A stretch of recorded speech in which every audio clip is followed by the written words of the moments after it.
प्रयोगशालामा corona virus बनाइएको। प्रयोगशालामा कोरोना भाइरस निर्माण भएको भनाइपछि चीनको यस्तो प्रतिक्रिया।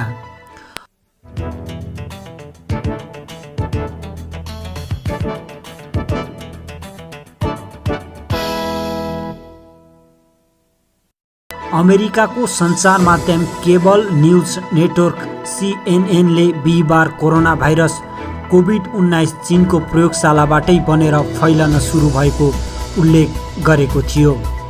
अमेरिकी अनुसन्धानकर्तालाई उद्धृत गर्दै CNN ले कोरोना भाइरस चीनको माछा बजारमा नभएर प्रयोगशालाबाट फैलन सुरु भएको जनाएको थियो। प्रयोगशालामा बनेर फैलिएको कोरोना भाइरसको विषयमा थप अनुसन्धान भइरहेको पनि CNN ले समाचारमा जनाइएको छ। तर CNN को समाचार सार्वजनिक भएपछि चीनले यस विषयमा प्रतिक्रिया जनाएको छ। बिहिबार पत्रकार सम्मेलनको आयोजना गर्दै चीनको विदेश मन्त्रालयका प्रवक्ता झाओ लिजियानले उक्त समाचार झुटो भएको बताएका छन्। उनले भनेका छन्, कोरोना भाइरसको विषयमा चीनको दृष्टिकोण जहिल्यै सफा छ। यो वैज्ञानिक विषय भएकोले यसलाई वैज्ञानिक र चिकित्सकले अध्ययन गर्नुपर्छ। उनी भन्छन्, विश्व स्वास्थ्य सङ्गठन WHO ले कोरोना भाइरस कोभिड-19 प्रयोगशालामा निर्माण नभएको बताइसकेको छ। झाओले महामारी र सरुवा रोग अन्तर्राष्ट्रिय समुदाय र विश्वका मानिसकै दुश्मन भएकाले यस रोग विरुद्ध सबैले एक भएर अगाडि बढ्नुपर्ने भनाइ राखेका छन्। उनले यो आरोप र प्रत्यारोपमा उत्रिने समय नभएको जनाए। चीनले कोरोना विरुद्ध जित निकाल्न अन्य देशहरूसँग सहकार्य जारी राख्ने पनि उनले बताएका छन्। एजेन्सी ट्रम्पले फैलाए कोरोना भाइरस सम्बन्धी षड्यन्त्र सिद्धान्त। अमेरिकाका राष्ट्रपति डोनाल्ड ट्रम्पले चिनिया प्रयोगशालाबाट विषाणु भुलवश निस्केपछि कोरोना भाइरस महाव्याधि फैलिएको भन्ने षड्यन्त्र सिद्धान्तलाई समर्थन पुग्ने गरी यो कुरा आफूहरूले बाक्लै सुन्न थालेको बताएका छन्। ट्रम्पले हेर्ने गरेको फक्स न्युजले हवाला दिँदै वुहानको भाइरोलोजी प्रयोगशालामा चमेराबाट मानिसमा भाइरस सरेको भन्ने कुरालाई अमेरिकी सरकारका विभिन्न स्रोतले विश्वास गरेको भनी खबर दिएको छ।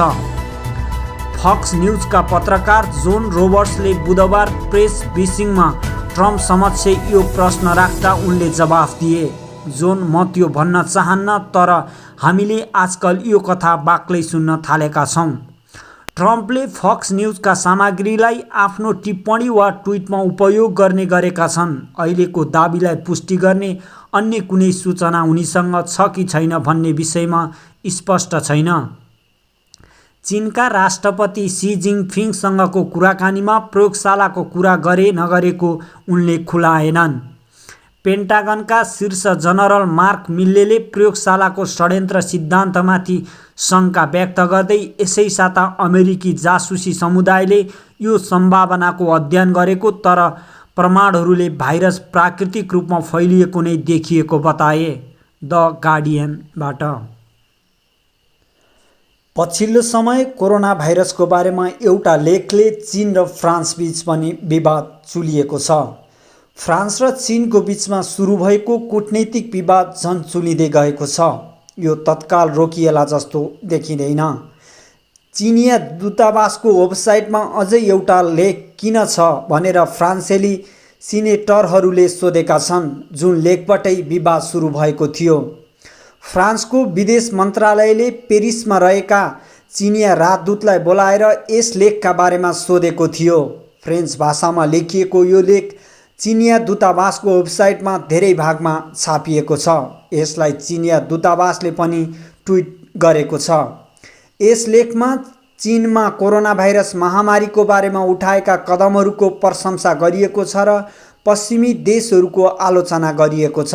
यस विवादको समय फ्रान्सलाई असहज बनाउनेवाला छ, किनभने फ्रान्सले चीनबाट कोरोना सङ्क्रमण रोक्न 60 करोड मास्क माग गरेको थियो। त्यो आपूर्ति हुन अझै बाँकी छ। सुरुमा फ्रान्सले यस लेखको बारेमा मौनता राख्यो, तर पछि फ्रान्सको परराष्ट्र मन्त्रालयले चिनिया राजदूतलाई बोलाएर स्पष्टीकरण सोध्यो।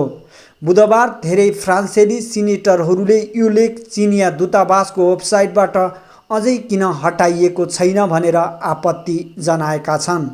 बीबीसी हिन्दीको सहयोगमा।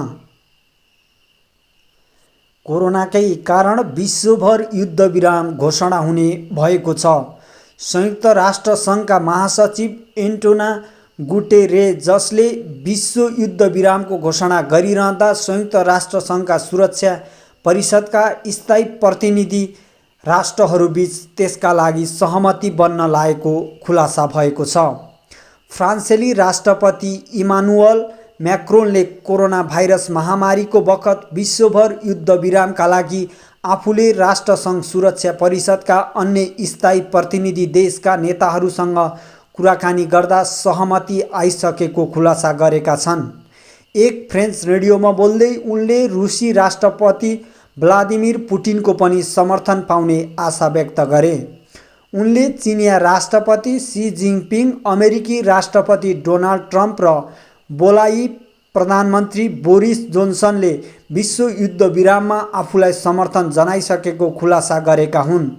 उनले रुसी राष्ट्रपति पुटिनले पनि प्रस्ताव निश्चित रूपमा मान्ने बताए। विश्वका शक्तिशाली देशहरूका नेताहरूसँगको कुराकानीपछि म्याक्रोनको भनाइ आएको हो। विश्वभर महामारी भई कोरोना भाइरससँग लड्न सहमति र एकता आवश्यक भएको जोड दिइरहँदा पछिल्लो घटनाक्रम विकास भएको हो। युद्धग्रस्त क्षेत्रमा युद्ध रोकी विश्व नै कोरोना भाइरसको महामारीसँग जुझ्न एक हुनुपर्नेमा राष्ट्रसङ्घ महासचिव गुटेरेसले जोड दिँदै आएका छन्। राष्ट्रसङ्घको स्थायी प्रतिनिधिमा अमेरिका, रुस, चीन, फ्रान्स र बेलायत छन्। अहिले कोरोना भाइरसको महामारी चलिरहँदा पनि संसारका कतिपय क्षेत्रमा युद्ध भइ नै रहेको छ। सिरिया, अफगानिस्तान, इराक अलावा अफ्रिकाका कतिपय स्थानमा युद्ध हुँदा बलियो देशहरूको ध्यान त्यसतर्फ गइरहेको छ। कतिपय क्षेत्रमा आफ्नो प्रभाव बनाउन बलिया देशहरूको होडबाजी चलिरहेको छ।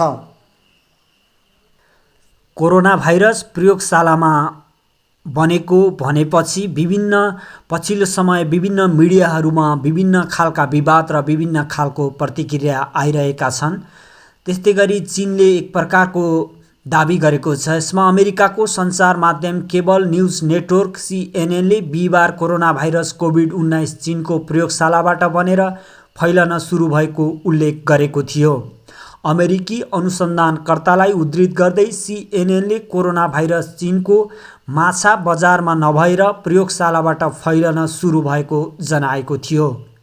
प्रयोगशालामा बनेर फैलिएको कोरोना भाइरसको विषयमा थप अनुसन्धान भइरहेको पनि सीएनएनको समाचारमा जनाइएको थियो। तर सीएनएनको समाचार सार्वजनिक भएपछि चीनले यस विषयमा प्रतिक्रिया जनाएको छ। बिहिबार पत्रकार सम्मेलनको आयोजना गर्दै चीनको विदेश मन्त्रालयका प्रवक्ता झाओ लिजियानले उक्त समाचार झुटो भएको पनि बताएका छन्। उनले भनेका छन्, कोरोना भाइरसको विषयमा चीनको दृष्टिकोण जहिल्यै सफा छ। यो वैज्ञानिक विषय भएकाले यसलाई वैज्ञानिक र चिकित्सकले अध्ययन गर्नुपर्छ। उनी भन्छन्, विश्व स्वास्थ्य सङ्गठन WHOले कोरोना भाइरस कोभिड-19 प्रयोगशालामा निर्माण नभएको बताइसकेको छ। झाओले महामारी र सरुवा रोग अन्तर्राष्ट्रिय समुदाय र विश्वका मानिसकै दुश्मन भएकाले यस रोग विरुद्ध सबैले एक भएर अगाडि बढ्नुपर्ने भनाइ राखेका छन्। उनले यो आरोप र प्रत्यारोपमा उत्रिने समय नभएको पनि जनाएका छन्। चीनले कोरोना विरुद्ध जित निकाल्न अन्य देशहरूसँग सहकार्य जारी राख्ने पनि उनले बताएका छन्। यस विषयमा तपाईहरूलाई के कस्तो लाग्छ? आफ्नो प्रतिक्रिया दिनुहोस् र यस न्युजलाई सक्दो सेयर गरिदिनुहोस् र खबर बुलेटिन टिभीलाई सब्स्क्राइब गरी साथमा रहेको बेल आइकनलाई पनि थिचिदिनुहोस्। यहाँको पल शुभ बित्योस्, शुभ पल शुभ समय।